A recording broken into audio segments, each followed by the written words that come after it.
नमस्कार मित्रांनो, स्वागत आहे तुमचं आरोग्य आपल्या यूट्यूब चॅनलमध्ये. मित्रांनो, आज आपण ताक म्हणजे की आता नेमकाच उन्हाळा सुरू झालेला आहे आणि उन्हाळ्यामध्ये आपण ताक किती प्रमाणात पिलं पाहिजे या संदर्भातली माहिती आहे. तर म्हणजे उन्हाळ्याच्या दिवसात बरेच लोक आवडीने ताक पितात.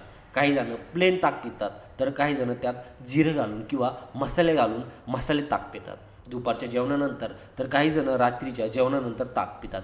पण ताक पिल्याने प्रत्येकालाच फायदा होतो असं नाही. मंडळी, प्रत्येकाची शरीरात उद्भवणारे त्रास हे वेगळे असतात.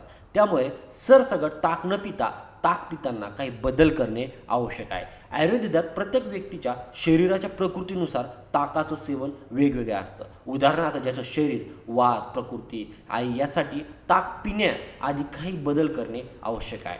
तर म्हणजे आता ज्यांना वात असलेल्यांनी ताक कसं प्यावं, तर म्हणजे वात प्रकृती असलेल्यांनी थंड ताक थेट पिण्याऐवजी ताक चिमूटभर सैंधव व मीठ घालून प्यायला हवं. असं केल्याने पोटाशी संबंधित समस्या उद्भवत नाहीत, तसंच पचनक्रिया चांगली राहते.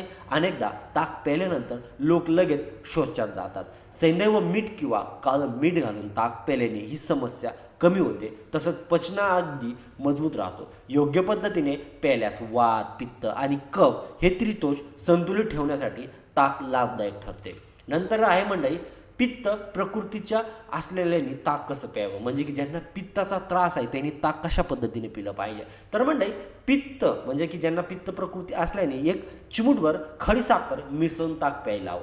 पित्त शरीरात उष्णता तयार करतं आणि ज्यामुळे जळजळ ॲसिडिटी होते. ताक आणि खडीसाखरेचं मिश्रण शरीराला थंड ठेवण्यास मदत करतं, ज्यामुळे पचनक्रिया चांगली राहण्यास मदत होते. आता आहे मंडळी, कप ज्यांना कप आहे त्यांनी ताक कसं पिलं पाहिजे. तर मंडळी, कप प्रकृती असलेल्यांनी ताक एक चुटकी म्हणजे की जसं सूट मिसळून प्यावं, म्हणजे त्यामुळे ताक प्यायल्यानंतर लगेच कफ निघणार नाही, घसा दुखणे नाक बंद होणे अशा समस्या उद्भवणार नाहीत, तसंच पचन अग्नी मंद होणार नाही. आयुर्वेदिकनुसार कोणतंही पेय किंवा खाद्यपदार्थाचा प्रभाव कोणत्याही व्यक्तीवर समान होत नाही. योग्य पद्धतीने सेवन केल्यास कोणताही पदार्थ औषधाप्रमाणे काम करतो. म्हणूनच शरीराचे दोष आणि प्रवृत्ती लक्षात घेऊनच पदार्थाचं सेवन करणे, जेणेकरून पचन संतुलित राहण्यास मदत होईल. तर म्हणजे अशा स्वरूपामध्ये आपण जे की उन्हाळ्यामध्ये ताक पिलं पाहिजे. तर मंडळी, ही होती ताक पिण्यासंदर्भातली छोटीशी माहिती कशी वाटली कमेंट करून नक्की कळवा. ही माहिती आपण ऑनलाईन घेतलेली आहे. धन्यवाद.